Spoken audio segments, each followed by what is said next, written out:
Hi everyone, I'm Taylor Hudak with Activism Munich, and welcome back to another episode of The Source. The situation in the Gaza region has intensified over the past 2 weeks, and many of us in the West could not begin to understand what it is like to live this reality every single day. Our guest for today is Mosab Abu Toha. He is a Palestinian poet, short story writer, and essayist from Gaza. He is also the founder of the Edward Said Library. Mosab, thank you for joining us today. Thank you for having me.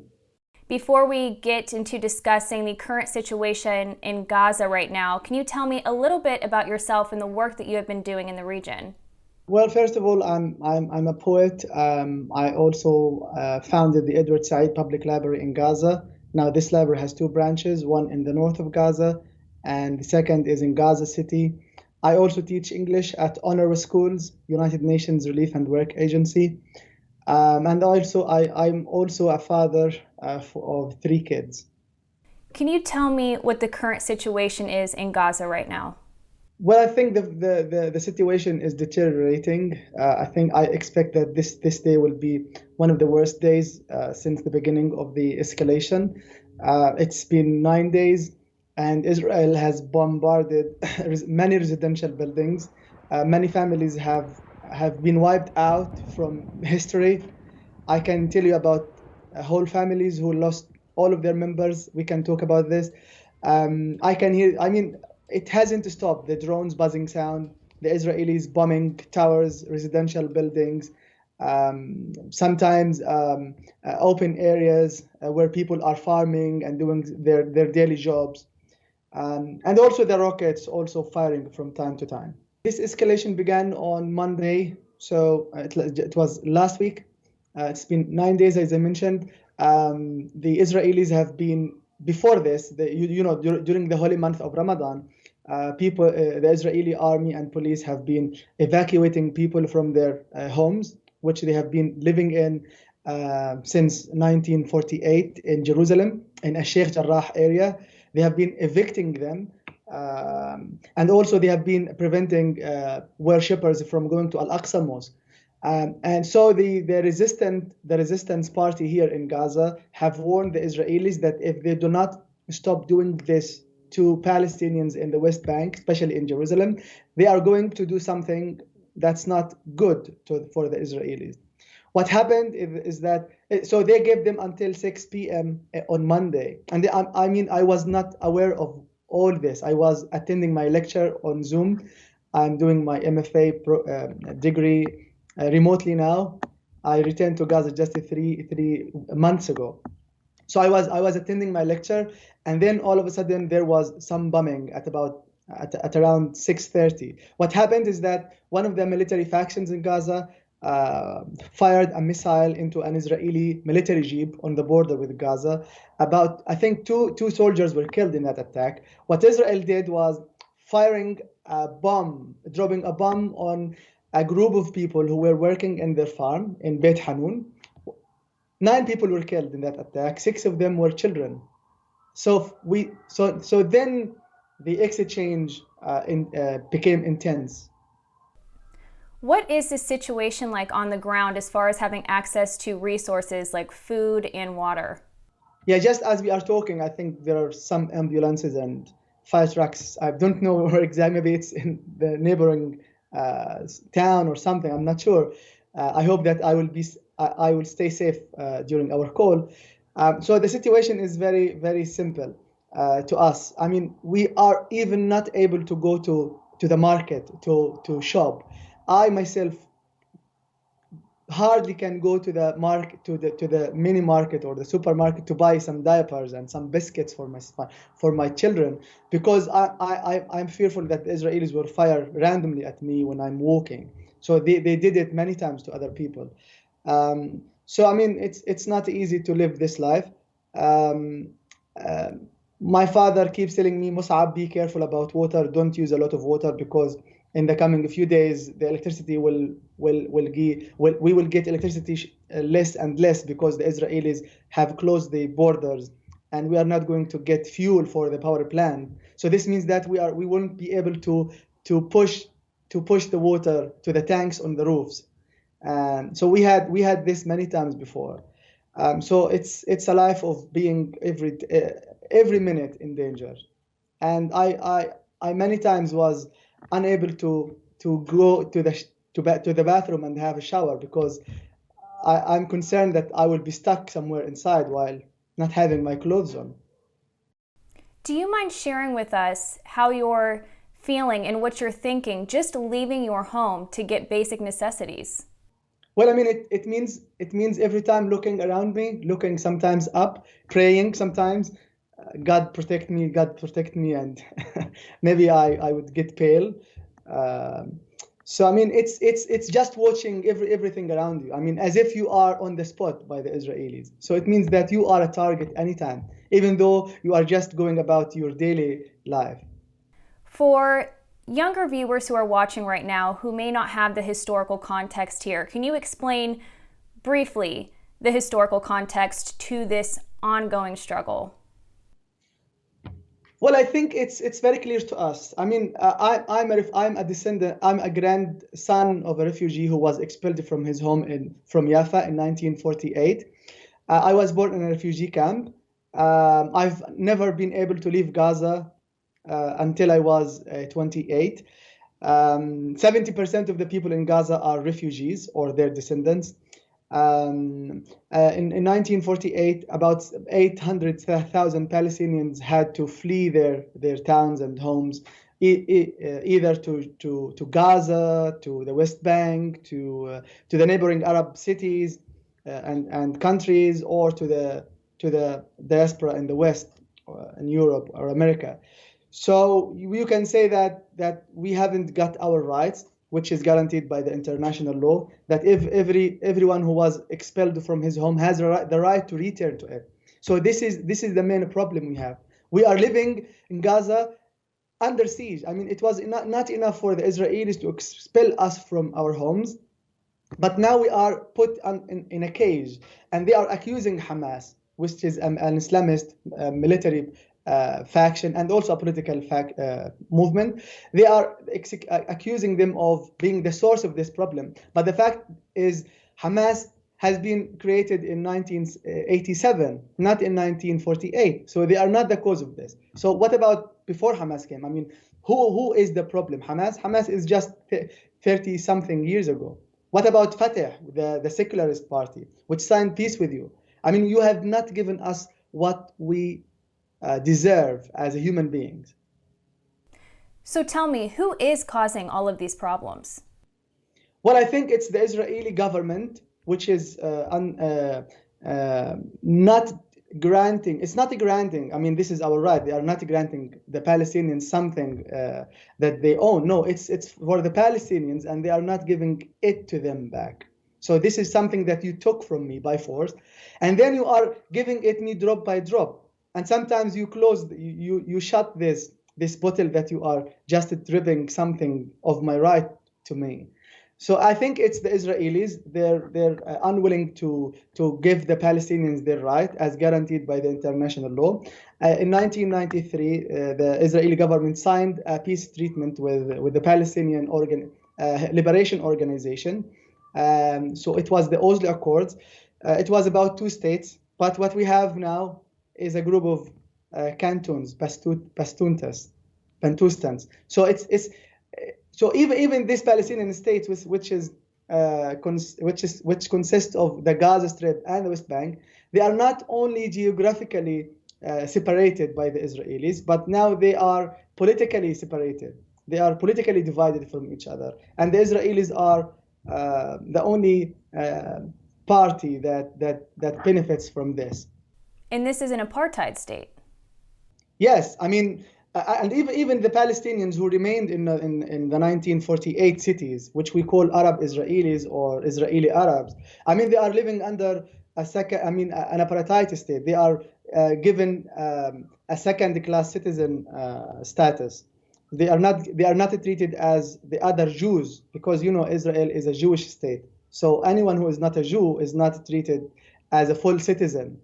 So this is on the Israeli Arabs, or the Arab Israelis. So what can we say about the Palestinians who live in Gaza or the West Bank? They are killed on a daily basis. They are imprisoned by the Israelis. They kill children. They imprison them. A woman would give birth to a baby in the West Bank at a checkpoint because they delay the ambulance from getting to her. So this happened many times. Yeah. And I would say maybe the situation in the West Bank is maybe I would say better compared to Gaza, because a mother not only gives birth at a checkpoint in the West Bank, but just a few days ago, a Tanani family, a family of two, a father and a mother, and four children were wiped out. They just get killed under the rubble of their house in North Gaza, very close to where I live. And the mother was pregnant. So I would say 7 people were killed, although the baby was not yet born, but it was killed by the Israelis.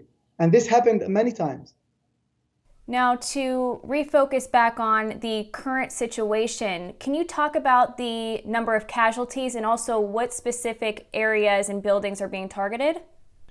So until 5 hours ago, 213 people were killed. 61 of them were children, 36 of them were women, and 16 old people. So I would say that more than half of those who were killed are not part of anything that has to do with this struggle. I mean, children, women, and old people. I mean, one of the old people that I saw his picture. He was on his farm, and he was 80 years old. 80. I mean, he could barely walk, and they killed him. And there are about 6,000 who were wounded in these attacks. The kind of building that the Israelis destroyed are just in one of the latest and most vicious attacks in the Palestinian history is when Israel destroyed on the heads of their inhabitants 5 houses on Al-Wahda Street in Gaza. 44 people were killed. And I mean, this is just in one attack. 44 people were killed. That was Al-Hadid, Abu Auf family and Al-Kook family. So 44 people were killed. More than half of them were kids and women. And one of them was a fiancé whose wedding was scheduled for, I think, yesterday. So, I mean, just imagine yourself, and I saw the video of the young man looking for his fiancé's body under the rubble. So it took him 24 hours until they were able to pull her body from under the rubble. So imagine I'm inviting every one of you to imagine yourself waiting for many days, for many months to get to your wedding day. And then all of a sudden the Israelis destroy 5 houses and your fiancé is under the rubble and you are waiting for her in the hope that she might be still alive under the rubble in one room that might be protecting her from the destruction. And I would say the other kinds of buildings Israelis destroyed are towers. And these towers, one of which was Al-Jala, which had the Associated Press and Al Jazeera offices. So that was one of the biggest building and most important buildings in Gaza. So they destroyed it. And the Israelis do not have any evidence that there was something dangerous to them. I mean, in this way, you can claim that any place in Israel is a military base and Hamas is targeting it. You cannot do that. I mean, then, and it was very, very sad for me to read in one of the Facebook comments that one of the Israeli women says, no precious life in Gaza has been lost. And someone says, even babies, she says, not always. Those babies will grow up one day and they will kill our people. So we are all stones in Gaza, even babies. They have no worth. Everyone is a target, essentially. Yes. So this is I think how the Israeli government is dealing with the Gazans. Now, what would you like to communicate to people in the West right now?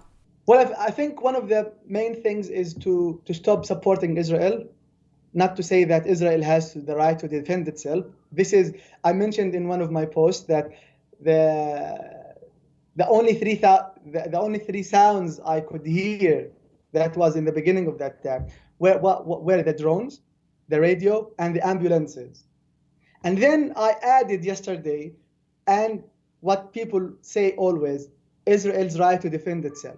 They just repeat this again and again, especially the American administration, Mr. Biden. So this is not right to say that Israel has to defend itself. I think what those governments and those presidents say is one of the reasons why Israel continues to bomb children and their parents and their families. And those children who are trying to sleep for a moment, Israel make them sleep for forever. You are living this reality every single day. Are you in a constant state of fear?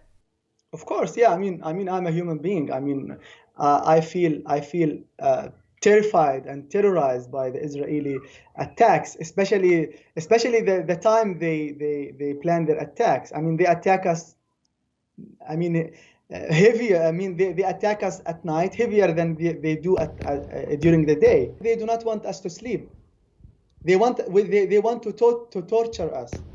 And I mean, at night, because Gaza has electricity problem, the Israelis bombed the only power plant in 2006, and until now we are suffering from this, and they do not allow the necessary amount of fuel for the power station. So it means that the electricity is cut in Gaza most of the time, and when there is no electricity at night, and then the Israeli bombs fall, and they light the sky, and then the sound, and then the earth shakes, and the houses, and we also shake.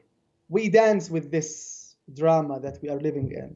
So I mean, it's really a kind of terror that Israel is practicing against us, and they are. I think we are treated not as people but as stones. And even stones, I mean, the stones we are building for our houses. I feel that they wish they could help us. They wish they have hands, maybe soft one, to cover our wounds when we are hurt. But they cannot. I mean, they wish they can do, but they cannot, because the Israelis shatter them. A lot of people watching right now, I know, are very interested in helping this situation and bringing awareness. So what would you like to see from people in the West and all over the world to bring awareness to this situation? Well, I think taking to the streets to support the Palestinian cause and to call for peace. And I think peace is not an easy word. It has its demands, one of which is that this peace should be based on equality. What is equality? I mean, me and those Jews who came from Europe and Russia to Palestine, I believe they are human beings. I mean, they have their right to live peacefully. But this is not the correct way to do it. I mean, you want to sit, but you cannot sit on me on the chair and kill me. I mean, you are, and I think one of the things that I feel very concerned to think about is that those Jews have the right to come to Israel and live anywhere they want. But Palestinians are not allowed to return to their hometowns. For example, for me in Jaffa, no, this is not only this. They are not only even allowed to leave Gaza even for a tour in a European country or in an Arab country because of the siege in Gaza. And even we are not welcome in any state. You would say, oh, you're Palestinian? Okay, stay here. We will come back to you in a few hours or something. I mean, we are not welcome not only on our land, but also in the other countries in the world. So I think Palestinians, Gazans in the West, and also those who live in the West Bank should have the right to enjoy their human rights, whether it's their right to move, their right to claim their rights back, their right to return to their original hometowns. So I mean, this is all guaranteed by international law, which Israel never heeds and never respects. But no, they are continuing to oppress us. And when we try to defend ourselves, and this doesn't totally mean that I agree with everything that Hamas is doing. I do not speak for them. I don't agree with all they are doing. But now we are under attack. and we want someone to protect us. I mean, we do not have an army in Palestine. I mean, the Palestinian Authority, led by Mahmoud Abbas, does not protect us. They do not have an army. Their police, they have police in the West Bank, but they cannot protect us. We don't have tanks. We don't have airplanes. We don't have warplanes. We don't have warships. We don't have any kind of this. We don't have shelters. We don't have siren systems like the Israelis. I mean, when Hamas fires a rocket, I mean, the Israelis would hear the siren. Okay, there is a rocket, hide in the shelter. I mean, for us, we do not have this. I mean, you just wait for something to fall on you. So this is the difference between what's happening in Palestine, in Gaza, and what's happening in Israel. And they are just, when the Israelis are counting the number of rockets that the Palestinian military factions fire into Israel, we are counting our deaths. Is there anything else that you would like to share with us, or any final points that you would like to get across? Well, I might think of sharing a small poem that I wrote during these attacks. Okay, so I'm going to say this message and then read the poem. Okay, now, I want you all to imagine yourselves not only being bombed while sleeping in your house, but also buried under the rubble for many hours. What was this man thinking about? His children, his wife, his own injuries, his neighbors, all were dead. Was he probably waiting for another Israeli bomb that makes sure no stone can breathe? We cannot breathe in Gaza. And then I have two small poems that I would like to share. The first one, in Gaza, how can birds get some sleep in their nests? How can children continue playing with their toys in their dreams? Do trees still grow while the earth shakes? Can we still be alive when we see death sitting on our windowsills all the time? Do you not all walk on the same earth as we? If yes, I wonder how you can continue to be. And we in Gaza are not stones. Even stones cry when they see our blood seep down our heads, arms, legs, and backs, when they smell the burns in our skins and hair. Stones wish they could stop the bleeding. They wish they had soft hands to dress our wounds.